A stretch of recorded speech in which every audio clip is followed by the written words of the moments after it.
So the bridal fair was in October, and January was my $11,000 month, which was definitely the residual from the bridal show because the holidays had passed, and so I think that was definitely the direct result from the bridal show.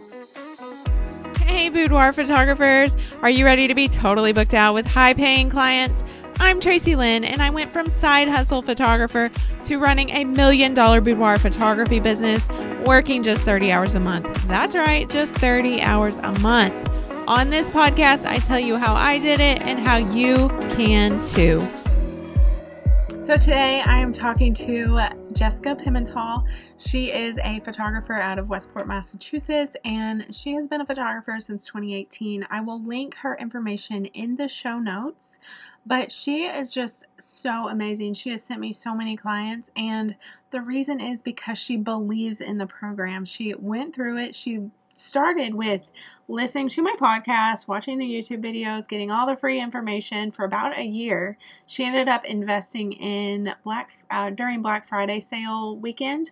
But before she invested in the Black Friday sale, she used my strategies for the bridal fair and that bridal fair strategy ended up helping her have a $11,000 month in January.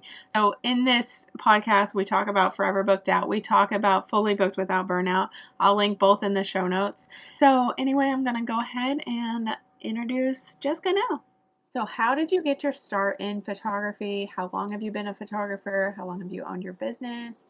So I officially opened shop in 2018. I think like many other photographers everywhere, I initially just wanted a good camera to take really nice photos of my kids because I was still using my phone and I would send out Christmas cards and the pictures were bad in quality, when your brain now sees like the comparison between a really nice camera and a phone camera. And then of course I have dogs. So it was always, I wanted to just have really nice photos of them. And then I realized I could take pictures of other people, and it kind of snowballed from there. I was in a friend's wedding and she had asked me to take pictures, not with my camera, but I did it, with my phone. And I kind of had remembered that feeling of like, I can make memories for someone else. I can take pictures. This is awesome. And then the last thing clicked, I can make money doing this. I've always been a single parent, so having more than one job and more than one income has always been important. But by 2018, I had never really quite found anything that was lucrative. I did Avon, I sold Silpata jewelry, I did all of those kind of MLM things, and it never really, it was a lot of work and a little pay. So, like everyone else, I started out charging $50, $100, but yeah, that's where I got started. You probably have heard my story. My very first session, I charged $25 for. So I've been there. Y'all do it. I think it's a rite of passage. It is. We have to see how much work it's going to be for how little pay before we really absolutely know where to go. For sure. So when did you shoot your first boudoir session and add it to your business? How did that first boudoir session go? So it was kind of accidental, I guess you could say. It started in 2019. So that first year in business, like many others, I did everything. I did weddings, children, families. I mostly stayed away from newborns, but I would, if it were a word of mouth thing, I would do my best, but it wasn't my forte. And I worked with a lot of people that I knew, right? Because that's how you kind of get started, with word of mouth. And a friend of mine asked if I could do some pictures for her soon-to-be husband. She's like, I want to give him a nice gift. And even at that time, it didn't really occur to me. I said, yeah, sure, we can do that. So I started with outdoor boudoir, really. It was in my backyard. It was, she's very naturistic. So we did something outdoors that was partially nude. She wore a nice robe and we added flowers in there. And it went awesome. And I happened to be shooting their wedding, so I was able to be in that process from beginning to end. I got to see her come out of her femininity, right, and enjoy being in, in her element and looking amazing and loving her session and her photos. And then I got to see him open the album, and it was full circle, and it was kind of like, wow, this is amazing. This is a lot more fulfilling than other genres. And it kind of just snowballed from there. I started learning about Facebook groups and started joining those. And then like a whole nother world opened up where people are doing this in studios, and like, this is a thing. Boudoir is a thing. Yeah, it's awesome. Yeah. I love it. Like, you got to see the whole, from her doing the session to him seeing it, like the first time. That's awesome. But I think that's how we all start, just like accidentally falling into it. My first session, I didn't even know what boudoir was. I was like, you want me to do what? And then after I shot my first one, I was like, oh, this is what I was meant to do. So it's just such a fun genre. It definitely is. So I know you have another career. Are you trying to go full time in boudoir, or what's your plan? I would consider boudoir as my full-time career, photography in general, and I would consider the other career now part-time. I come from the construction industry. I have been working in that industry for almost 20 years, and it's very common to work for family businesses. And so that means you're in a small office and you become pretty close with the people that you work with. They become like your family because you're with them so much. So I haven't decided to leave the industry yet. It's something else that I enjoy, and it's also kind of provided a lot of referrals for photography, and boudoir included. Everyone that I work with, they follow me, they see my work, they know who I am. So in turn, if someone ever comes to them and they're talking, so and so is getting married and I need a photographer, whether it be wedding or boudoir, they're going to think of me. So. I definitely consider photography my full-time job, though. My studio is full-time. Awesome. I love that. Yeah.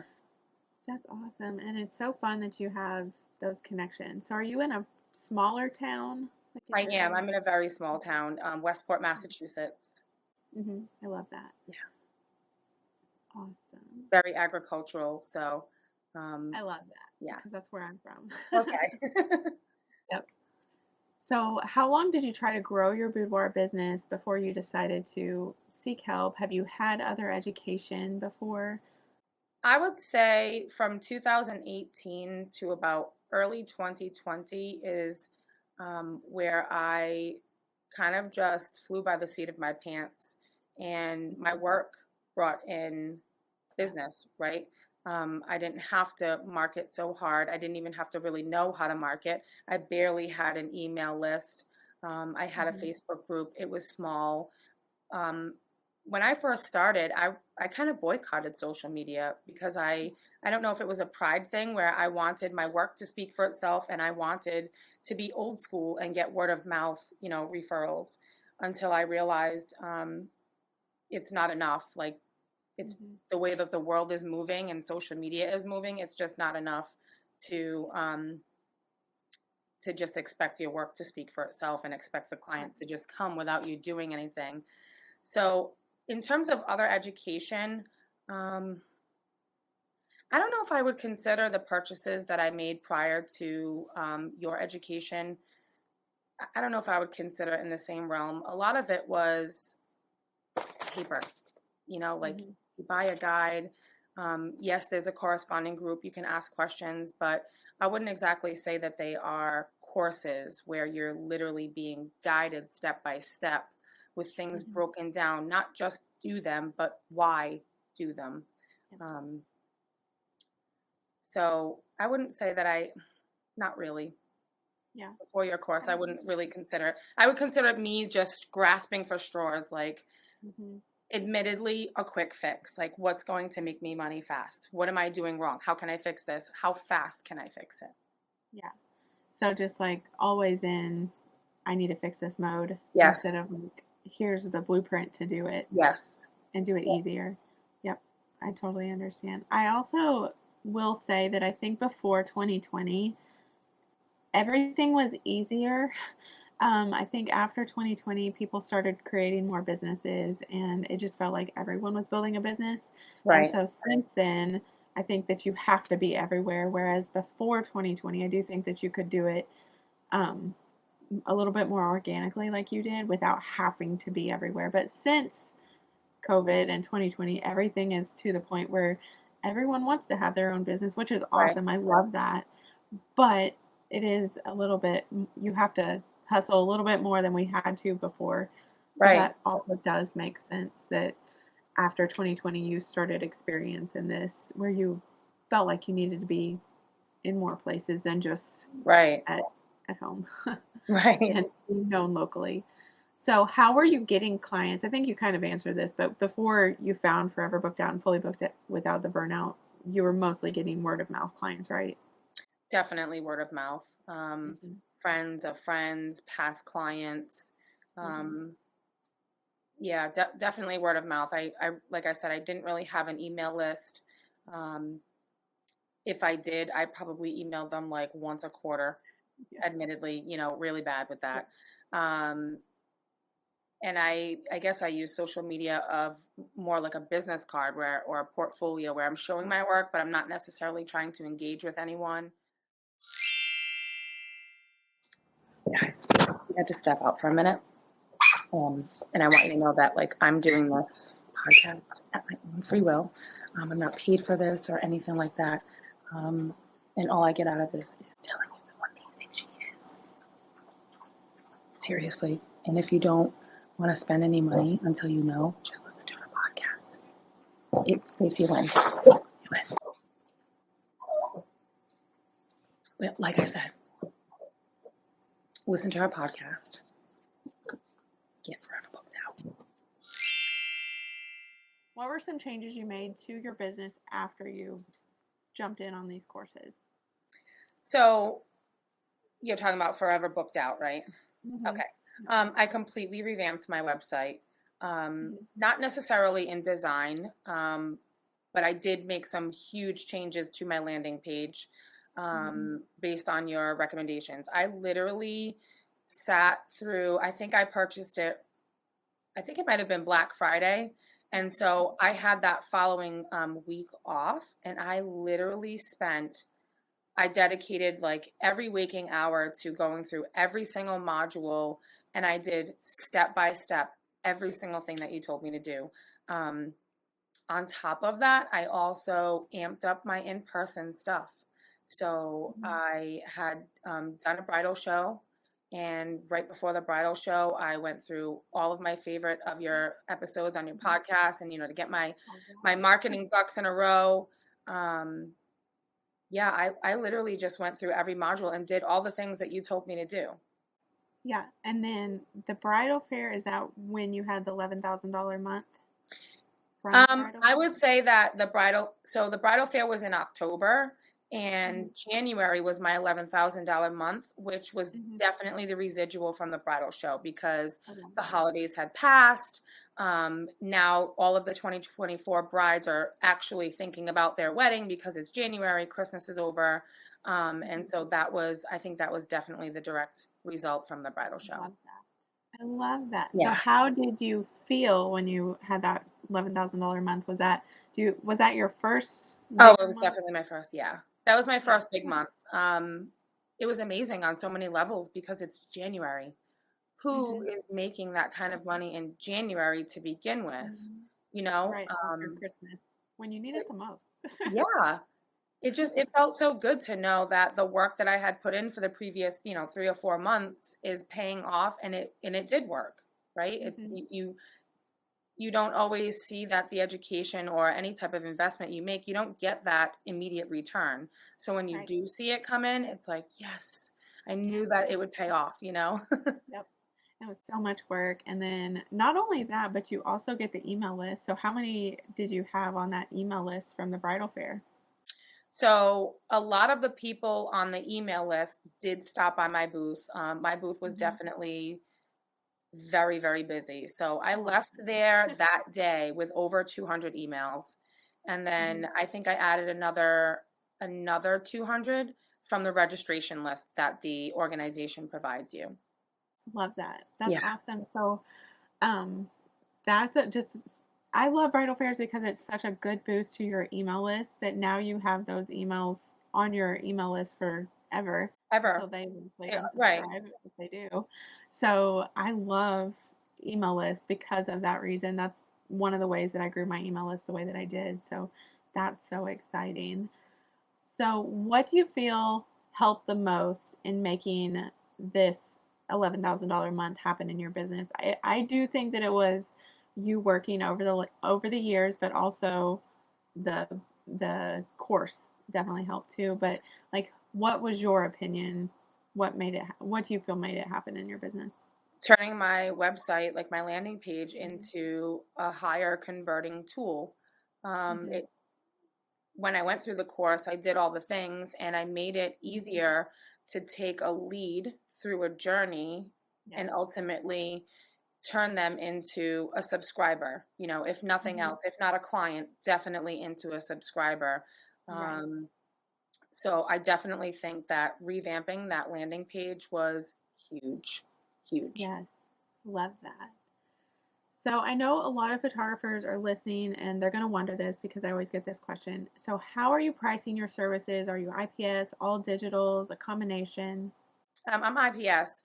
So Mm-hmm. there's a session fee, and Mm-hmm. then there's a starting point for my collections.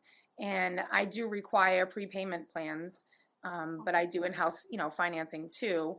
But I Mm-hmm. also organize my day of in a way that makes them want to upgrade. So they get a same day reveal. They come in, they look at all their beautiful images. And even if they started out on my smallest album or my smallest collection, it's impossible for them to choose the minimum. Yep. So they're Mm-hmm. definitely always upgrading. I love that. So Yeah. what made you decide to go that route? I know you didn't start IPS. You started by taking No, I was cheap person. digital. Yeah. I guess a few things kind of um, encouraged it because I wasn't priced luxury. I wasn't Mm-hmm. priced fine art. Um, so there was no justification as to why digital just wasn't good enough. Mm-hmm. So upping my pricing, knowing that I could charge what I do charge, made IPS justifiable. Mm-hmm. What you're investing into this session is worth more than a digital that's probably just going to get lost in your camera roll somewhere and you're not going to really revisit it much. Whereas if you have wall art or a beautiful luxury album, it's tangible, it's a real thing. Mm-hmm. Yeah, I love that. And then, so basically, you just started valuing your own work Yes. more. Which, Yes, exactly. Yep. hmm and then that helps your clients value your work, and that's how you get money. If you're not valuing yourself, then your clients won't value Right. you either. So Right. I've already mentioned it, but you have my signature marketing program, which is Forever Booked Out, and you have Fully Booked Without Burnout. What made you decide to take the leap and join possibly Black Friday, the Black Friday sale? But So I spent a year or more listening to your podcast, and that really solidified your education as being Mhm, legitimate. mhm, You are everywhere. You have a podcast, you have YouTube, you mhm, have your Facebook, you have Instagram.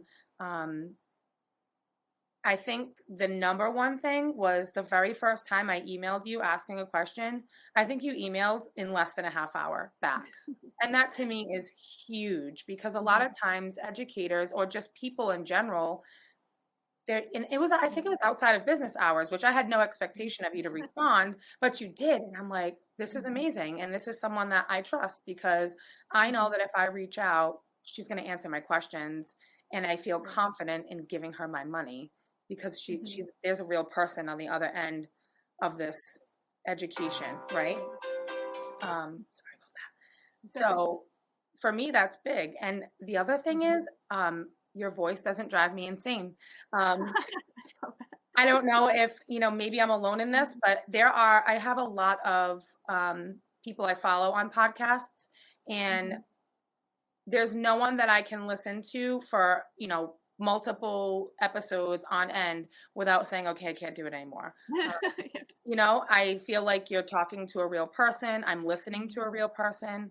So I think all of those things combined made me feel safe and comfortable buying your education, because I knew it was going to be fruitful. I knew it was going to, pan out. I think that's a good point, because I hate my voice, so I wouldn't want to listen I to think myself. everyone does. I don't like my voice either. But I also think that like those points that you had are just good things to take and put into place in your own business too, because you want your clients to feel the same way. Like first of all, you want them to feel like you're everywhere, so that they can't Right. turn around and not see you. But you also want them to feel like super comfortable with you, especially with something like Boudoir. Like if it's something like Boudoir, they need to be extremely comfortable with you. So Right. like everything you just said, everyone who's listening should turn around and put that into their own business as well, because those are the ways to get people to invest in you and your business too. Right. And like those are the same things that I put in place in my photography business too. I want to make sure that my photography clients think that I'm everywhere. I want them to feel super comfortable with me, and that's how I get them to book sessions as well. So I love all those things. So I want to mention my affiliate program, because you're definitely taking advantage of that. I think at this point, you're close to paying off the programs if you haven't already. Oh, I've paid them off, I think, Yeah. a few times. Yeah, for sure. Yeah. So on top of definitely making it easy to make your money back with your January month, was it easy to sign up? Was it easy to sign up and use the program? Is it easy to get people to go check it out? What do you think about the affiliate program?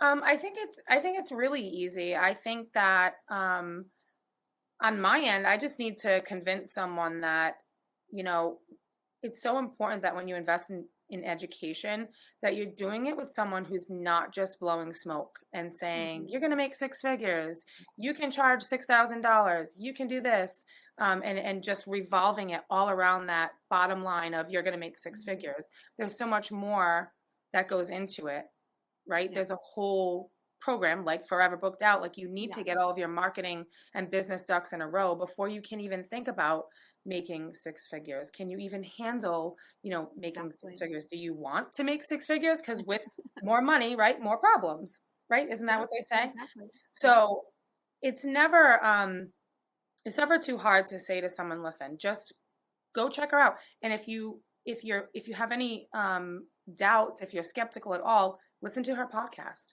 Just go on and listen to all of the free information she gives you, right? You could literally start and get your business off the ground and a pretty well-oiled machine just from your podcasts.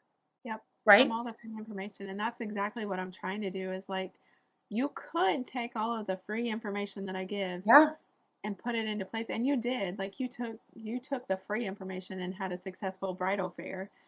But then with the rest of the information, you can make your business even easier, like that well-oiled machine, like you just said. So, yep, I love that. Yeah. So, I mean, it's never hard for me to say to someone, just check her out. And then when they do, your website is amazing. It takes you through, it answers all the questions that someone might have that, they might have doubts about before, adding to cart and paying for that. And I think another thing that helps is you make it affordable, not too often, but often enough where, it'd be crazy not to invest in it, because you will literally make your money back in one session if you follow, the suggestions, the advice, the education. Exactly. And that's what I want. Like, I want to help as many photographers as possible understand that it is possible to build the business that you want. It doesn't have to be $1 million photography business unless that's what you want. Because I definitely have photographers on their way to that. But if you don't want to put that kind of work in, you can build the business that you actually want. You don't have to build what everybody else says that you should build. Right. Whatever it can be sustainable. Yes. My favorite thing. Mm-hmm. So is there anything you want to add to everything we talked about? I think we covered a lot, but anything else? I don't think so, other than just saying thank you for being so forthcoming and generous with all of the free education that you do put out there. You know, we appreciate that. We really do. We appreciate the genuine educator. Awesome. Thank you so much. You're I love welcome. hearing that. Well, thank you so much for coming on. I really appreciate you taking the time. I know it's just a Friday, and you could be doing so many other things, but I really appreciate you taking the time to come on here. Of course, anytime. Well, I hope you enjoyed that interview with Jessica. She is amazing. I had so much fun during this interview. So if you guys have any questions, be sure to DM me on Instagram at @IsTracyLynn. If you have any questions about Forever Booked Out, the link will be in the show notes. And I am just so excited to be able to help other photographers take their business to the next level. This Forever Booked Out and Fully Booked Without Burnout, they're a perfect pair. But on top of that, Forever Booked Out is the only program out there, I promise you, that will help you book out your schedule in a fully organic way. But on top of that, it's going to help you with short-term strategies so you can book now, but it's also going to help you with long-term strategies so you can book in the future as well. So if you have any questions, please DM me on Instagram, but check out the program in the show notes. Thank you for listening to this episode of Sustainable Freedom with Boudoir Photography.